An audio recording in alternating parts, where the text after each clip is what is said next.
Vamos a ver. Buenas tardes, mi nombre es Mario González y le vamos a realizar una entrevista con el fin de conocer un poco más acerca del área donde usted se desempeña. Permítame. Si quiere vuelve a empezar. De todas maneras lo vamos a editar. Puedo cortar esa parte. Para que, ahorita igual es para que se vea continuidad. Ajá. Buenas tardes, mi nombre es Mario González y le voy a realizar una entrevista con el fin de conocer un poco más acerca del área donde usted se desempeña. Para empezar vamos a empezar por lo trivial. ¿Nos podría decir su nombre y el lugar donde trabaja? Claro que sí, muy buenas tardes. Soy Jesús Álvarez Martínez, soy licenciado en Psicología y actualmente estoy laborando en el corporativo CETEC, en la sucursal de Temisco. Muchas gracias, señor. ¿Nos podría explicar en palabras sencillas para iniciar qué es la psicología educativa para todos aquellos que no la conocemos? Muy bien. La psicología educativa es la rama de la psicología que se encarga del análisis y estudio de las cuestiones de necesidades educativas dentro de algún estudiante, incluso algunos maestros. ¿Para qué? Para potencializar esas habilidades en el área educativa. Muchas gracias. ¿Nos podría decir cómo fue que decidió ser usted psicólogo educativo? Muy bien. Yo no es que lo haya decidido así como se dice la palabra, sino más que nada llegué por necesidad de elaborar, ¿no? Yo iba específicamente para otras áreas de la psicología. Llego a la psicología educativa en una escuela pública porque necesitaba experiencia en el área. Entonces me dieron la oportunidad en esa escuela y encontré que realmente me iba gustando. Oh, muy bien, quiere decir que usted inicialmente era otro su objetivo. Así es. Y entonces describió un nuevo objetivo. ¿Cuál es su objetivo entonces como psicólogo educativo ahora? Como psicólogo educativo, desde que empecé en esta área, ha sido la parte de ir conociendo las necesidades de los alumnos, ir conociendo lo que son las conductas dentro de la escuela de la educación. Y con eso encontré una nueva área de trabajo. Muy interesante. Quiere decir que como psicólogo educativo hay una gran contribución, ¿cierto? Claro que sí. ¿Y nos podría explicar cómo es esa contribución en la calidad educativa? Claro. Somos como los observadores, somos los que estamos catalogando de alguna u otra manera las cosas que están faltando, las cosas que no se están haciendo, y tenemos el trabajo de ir apoyando esas áreas de necesidad para que cada vez haya menos rangos de equivocaciones dentro de la parte docente y también de la parte de los alumnos, y se aprovechen mucho mejor los recursos educativos que se están obteniendo. ¿Qué problemática entonces se ha encontrado usted o cuáles son las situaciones que tiene con frecuencia? Depende de muchas cosas. Por ejemplo, las problemáticas que más me encuentro tienden a ser en la parte administrativa. Ahorita me estoy enfocando o estoy trabajando en el área de la educación privada, y en esta área hay ciertas desventajas que en la pública no existen. La desventaja más grande es la facilidad que tiene uno para trabajar de repente. En el área pública uno tiene mayor libertad y en el área privada no. En el área privada el psicólogo educativo funge más con un papel administrativo, y esa situación que le interesa tanto a la escuela privada pues merma ciertos trabajos y que necesita el psicólogo trabajar con la parte humana. Esa sería como la necesidad más fuerte y grande que tengo. Y entonces, sobre esa situación, ¿qué estrategia toma usted? Ok, pues la estrategia es la misma que todos los psicólogos educativos deben de tener. Es el trabajo conjunto, un trabajo interdisciplinario entre lo que va a ser la parte administrativa de la escuela, la parte importantísima de los docentes, la parte de los padres de familia que se tienen que involucrar en los procesos educativos de su hijo, y no solamente en eso, sino también en las partes conductuales de sus hijos, y la parte de nosotros como especialistas. Pero supongo que a pesar de todo lo que me dice, la carrera deja grandes satisfacciones. Claro. ¿Nos podría comentar algo de sus satisfacciones, sus mejores experiencias o sus peores anécdotas? Claro, mis mejores experiencias he tenido muchas. podría ser la parte cuando los padres de familia se presentan y dicen que, bueno, los padres de familia que realmente se involucran, que el trabajo con sus hijos no solamente se está viendo en las calificaciones, sino también en la parte de la casa, ¿no? De una conducta mucho mejor con ellos, con los hermanos. Cuando los padres de familia se involucran, pues es muy fácil encontrar los resultados. Y es muy fácil también que a uno como en la cara o la figura se le atribuyan un poquito esas partes de aciertos, ¿no?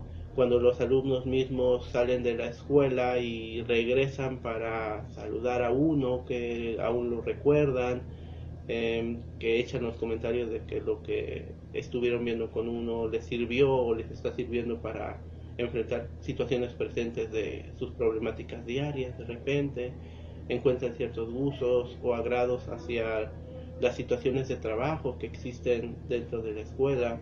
Por ejemplo, mejoran ciertas calificaciones, mejoran ciertas conductas, ven la vida de una manera un poquito distinta. En esas situaciones ha habido muchas cosas que sí me han gustado, alumnos que de repente en un primer momento diríamos que tienen una conducta rayando a la delictiva, que me he encontrado algunos chicos así, y de repente pasando un tiempo pues entra esta parte de maduración donde toman en cuenta todo lo que se trabajó en cierto momento con ellos y les sirve ahora sí porque ya están maduros para poder comprender lo que se les estaba tratando de inculcar en ese momento. Y malas experiencias, lamentablemente también he tenido muchas malas experiencias.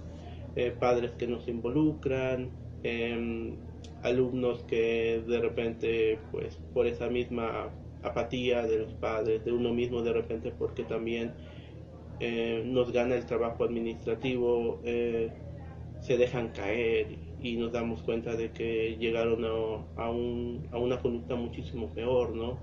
Eh, tienden a enfrentarse a peleas, tienden a llegar a la cárcel. Me he sabido de alumnos que lamentablemente han sufrido de esa situación. Incluso una muy mala situación que nos dolió mucho a muchos de nosotros, que fue la pérdida de la vida de un alumno, que lamentablemente ni en la parte administrativa ni en la parte de la psicología educativa podíamos hacer nada. Se intentó canalizar hasta una situación clínica porque necesitaba ese apoyo del alumno, pero lamentablemente ni por parte de la familia hubo ese interés, ni por parte del alumno, y pues como institución privada, le digo, una de las limitantes es que tú no te puedes involucrar hasta cierto punto con la situación de ciertos alumnos, y pues sí, pegó bastante a muchos de los colaboradores que estamos en esta escuela. Quiere decir, usted nos ha platicado de sus desafortunadas experiencias y nos ha platicado que todas han sido con los alumnos, pero yo supongo que en su calidad de psicólogo educativo no solamente le toca relacionarse con alumnos y padres de familia. ¿Hay algunos otros profesionales en su área con los que se tengan que relacionar? Por supuesto, los profesores, los directores, los compañeros en el mismo área administrativa, todos son un conjunto de equipos, somos un equipo donde todo nuestro trabajo repercute en esta parte educativa. El profesor que está motivado pues podrá de repente apoyar muchísimo en el área conductual de los alumnos. Si el profesor no está motivado, si no hay manera de motivar al profesor, también ese sentimiento lo pegará a los alumnos. Y los alumnos es muy fácil por su edad, en la parte de la preparatoria, de la adolescencia, que sean como esponjitas, ¿no? Y toman las cosas malas como las cosas buenas. Y si el psicólogo educativo no se da el tiempo de determinar también cómo anda el carácter de sus profesores, cómo andan las situaciones personales de sus profesores, pues eso también va a afectar la situación de los directivos o de los directores, que es más fácil para ellos desapegarse de la parte humana porque siempre están como muy aislados de la convivencia con los alumnos, ¿vale? Entonces esa parte también la resienten los alumnos o profesores que prácticamente no ven en todo el día al director, saben que está ahí en la oficina pero no lo ven, entonces tampoco piensan que tampoco existe esta parte de interés por parte de la dirección o de parte de la escuela en general hacia su propio trabajo, y eso puede hacer que decaiga también. La constante evaluación de ese trabajo es sumamente importante y se debe de hacer. Y es parte del psicólogo educativo hacer esa evaluación, y es parte de otro sistema hacer esa misma evaluación, que se tiene que hacer constante para que no decaiga ese trabajo. Por lo que usted nos platica, realmente es muy compleja el desempeño de todo lo que debe de hacer. Sí, el área educativa es bastante compleja, igual todas las áreas lo son, dependiendo del lugar de trabajo donde esté uno. No es solamente como de repente se podría pensar que el psicólogo atiende necesidades emocionales, ¿no? El psicólogo educativo no puede detenerse a atender esas necesidades emocionales, tiene que tomarlas en cuenta, pero cuando aparece tiene que canalizarlo hacia otro lugar. Lamentablemente el psicólogo educativo, si se detuviera a hacer ese trabajo, perdería mucho tiempo, y dado la cantidad de población que existen en ciertas escuelas, en la mayoría, una sola persona no puede atender esas necesidades, aparte de que no hay el lugar específico para atenderlas. Por eso le comentaba que es un trabajo interdisciplinario con los padres de familia, incluso con otras instituciones. Generalmente cuando un psicólogo en el área educativa encuentra una necesidad emocional dentro de un alumno o dentro de un maestro, lo recomendable es tener una agenda con números telefónicos, con direcciones donde podamos canalizar a ese alumno, a esos maestros, para solucionar, o que él mismo vea esa solución de esas necesidades que posee, ¿no? ¿Para qué? Para que las trabaje por fuera y por dentro esté trabajando la parte de la calidad de la educación, su aprendizaje, sus procesos cognitivos, toda esta situación. Todo lo que me platica parece ser muy difícil. ¿Cree que se necesitan habilidades especiales o qué características debería tener una persona para poder ser un psicólogo educativo? Bueno, sí hay habilidades que hay que desarrollar, principalmente la observación, que todo psicólogo en el área que esté debe desarrollar la parte de la observación, el análisis, eh, pero principalmente en el área educativo yo diría que la paciencia, ¿no? Un profesional que se dice en el área de la psicología educativa que no tiene paciencia, lamentablemente no podrá trabajar. ¿Por qué? Porque se trabajan con niños que tienen necesidades de atención generalmente, tienen problemas de aprendizaje. Dentro del área educativa hay dos sectores que se tienen que ver. Uno es la parte física del aprendizaje, es decir, los alumnos que ya vienen con un problema físico en cuestión de aprendizaje por alguna situación, como podría ser retraso mental, que se dan en ciertas situaciones, problemas de aprendizaje por alguna situación de problemas de oído, problemas de la vista que ellos ni siquiera saben que tienen, ¿sí?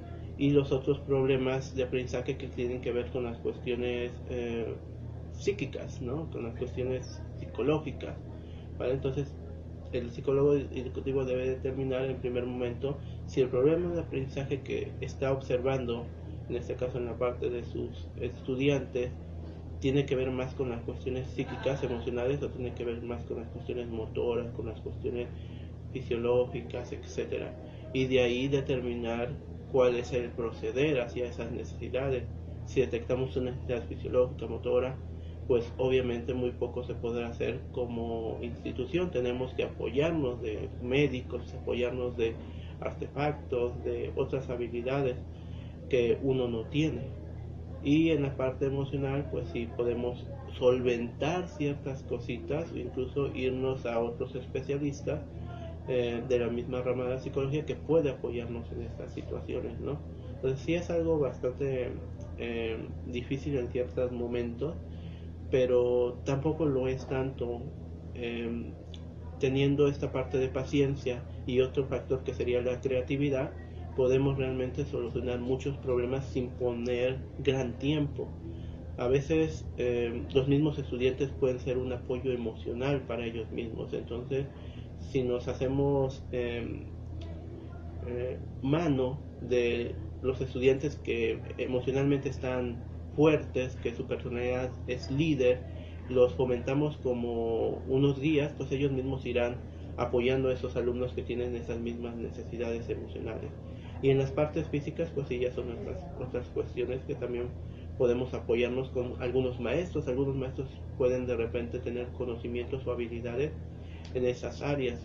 donde pueden apoyar a alumnos que tengan algún problema del habla, algún problema motor, ¿sí? Y poco a poquito esas habilidades que los maestros tienen las pueden ir pasando a los alumnos, ¿no? De repente, si el psicólogo es hábil en ciertas situaciones como la parte de la creatividad, soluciona muchos problemas sin invertir gran tiempo. Qué interesante. Hoy nos ha ilustrado un poquito más todo lo que es esta área, le agradezco mucho. ¿Algo que usted quisiera agregar ya para terminar la entrevista? Claro, actualmente en México necesitamos realmente mucho apoyo en esta área. No es porque no haya el interés, yo sé que dentro de los psicólogos existe mucho el interés por mejorar nuestros procesos de aprendizaje, ¿no? Y lo sé porque seguramente tanto los estudiantes que me están viendo en este momento han pensado como yo cuando yo estuve estudiando de que mi enseñanza faltó, ¿no? En mi enseñanza faltaron ciertas cosas. Que me hubiera ido mejor si hubiera habido tal situación, hubiera ido o hubiera pasado tal persona a enseñarme tal cosa, ¿no? Pero lamentablemente los procesos educativos que tenemos pues tienen muchas limitantes, pero eso no quiere decir que tengamos que repetir nuevamente los mismos procesos que hemos estado aprendiendo, ¿no? Los podemos mejorar, hasta cierto punto podemos mejorar estas situaciones si se preparan adecuadamente en la parte intelectual, en la parte documental, pues tendrán muchas habilidades que podrán de repente enseñar, pero lo mejor que le pueden ofrecer a esta área sería de repente su interés, ¿no? El que no se encierren solamente en los procesos administrativos, ¿no? Los procesos administrativos son muy importantes, pero es más importante la parte humana. Y si de repente caemos en situaciones de costumbre, lo digo porque yo lo he hecho, yo he caído en esos procesos, nos veremos ahogados en una situación de disgusto, no aprovecharemos esta área como debería, no nos dará la satisfacción que esta área nos estaría desarrollando. Es muy hermoso y muy bonito de repente decir, yo tuve un impacto en la vida de un joven, ¿no? Yo dejé algo en una persona y es bastante agradable, te lo digo porque de repente en ciertos momentos lo he vivido y lo he pensado y es una situación que me ha movido a seguir avanzando, a seguir obteniendo ciertas cositas y es algo que necesito nuevamente volver a retomar en ciertas situaciones. El área privada y el área pública necesitan mucho de especialistas que pues rompan esas estructuras ya detalladas, ¿no? Y que se atrevan a equivocarse porque así se aprende, equivocándose y saber que los alumnos son muy distintos, ¿no? Y las necesidades de esos alumnos, aunque parezcan muy distintos, prácticamente siempre van a ser las mismas, que es simplemente tener un espacio de expresión. Generalmente si nosotros le proporcionamos a nuestros alumnos y a los maestros también ese espacio de expresión, una libertad para poder expresarse, a la larga verán que el trabajo de ustedes se hará divertido, se hará más ameno, menos pesado y tendrán lazos afectivos realmente bastante sólidos, no solamente ustedes, sino también sus alumnos y sus maestros. Habrá una mejor convivencia dentro de esta estructura llamada escuela, ¿no? Y creo que es lo mejor. Una escuela está hecho para eso, no solamente para aprender, sino para experimentar nuevas situaciones en nuestro crecimiento personal. Es un ambiente social. Y si hacemos de una escuela un ambiente social gris, entonces el alumno solamente va a aprender a ser periquito, a repetir las cosas, y no habrá análisis, no habrá aprendizaje como se debería, ¿no? Y lo que necesitamos es eso, que el alumno aprenda a pensar, que el alumno aprenda a resolver problemas, no que repita los resultados de los problemas que nosotros ya sabemos que existen, ¿no? Claro. Señor psicólogo, le agradezco mucho la entrevista, fue muy didáctica. Muchísimas gracias. Le agradezco la entrevista.